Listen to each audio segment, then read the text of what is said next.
हर हर महादेव दोस्तों। भगवान शिव को देवों का देव कहा जाता है। शिव जी हमेशा अपने साथ त्रिशूल, डमरू, त्रिपुंड और गले में नाग लपेटे रहते हैं।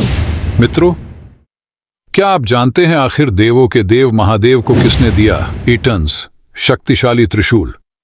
क्यों बजाते हैं भगवान शिव डमरू? और क्या आप ये बात जानते हैं कि कैसे धारण किया भगवान शिव ने नाग? तो चलिए जानते हैं आज की इस वीडियो में कि आखिर इसका रहस्य क्या है। दोस्तों, देवों के देव महादेव, जिनसे इस ब्रह्मांड की शुरुआत हुई है और ब्रह्मांड का अंत भी शिव ही है। लेकिन एक सवाल आपके मन में कभी न कभी जरूर उठा होगा कि आखिर भगवान शिव को डमरू, त्रिशूल और नाग कैसे प्राप्त हुआ। तो आइए जानते हैं। भगवान शिव सर्वश्रेष्ठ सभी प्रकार के अस्त्र शस्त्रों के झाता हैं, लेकिन पौराणिक कथाओं में इनके दो प्रमुख अस्त्रों का जिक्र आता है, एक धनुष और दूसरा त्रिशूल। त्रिपुरासुर का वध और अर्जुन का मानभंग, ये दो ऐसी घटनाएं हैं जहां शिव जी ने अपनी धनुर्विद्या का प्रदर्शन किया था, जबकि त्रिशूल का प्रयोग शिव जी ने कई बार किया है।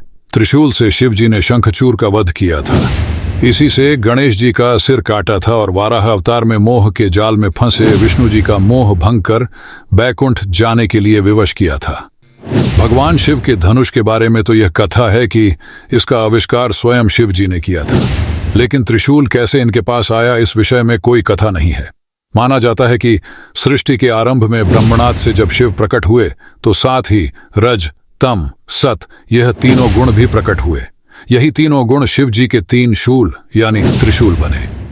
इनके बीच सामंजस्य बनाए बगैर सृष्टि का संचालन कठिन था। इसीलिए शिव ने त्रिशूल रूप में इन तीनों गुणों को अपने हाथों में धारण किया। भगवान शिव जी को संहारकर्ता के रूप में वेदों और पुराणों में बताया गया है, जबकि शिव का नटराज रूप ठीक इसके विपरीत है। यह प्रसन्न होते हैं और नृत्य करते हैं। इस समय शिव के हाथों में एक वाद्य यंत्र होता है जिसे डमरू करते हैं। इसका आकार रेत घड़ी जैसा है, जो दिन रात और समय के संतुलन का प्रतीक है। शिव भी इसी तरह के हैं। इनका एक स्वरूप वैरागी का है तो दूसरा भोगी का है, जो नृत्य करता है, परिवार के साथ जीता है। इसलिए शिव के लिए डमरू ही सबसे उचित वाद्य यंत्र है।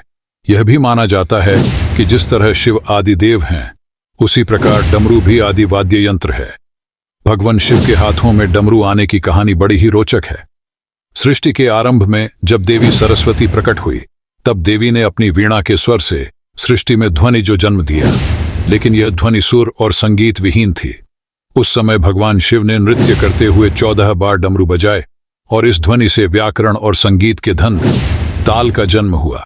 कहते हैं कि डमरू ब्रह्म का स्वरूप है, जो दूर से विस्तृत नजर आता है, लेकिन जैसे जैसे ब्रह्म के करीब पहुंचते हैं वह संकुचित हो दूसरे सिरे से मिल जाता है और फिर विशालता और बढ़ता है।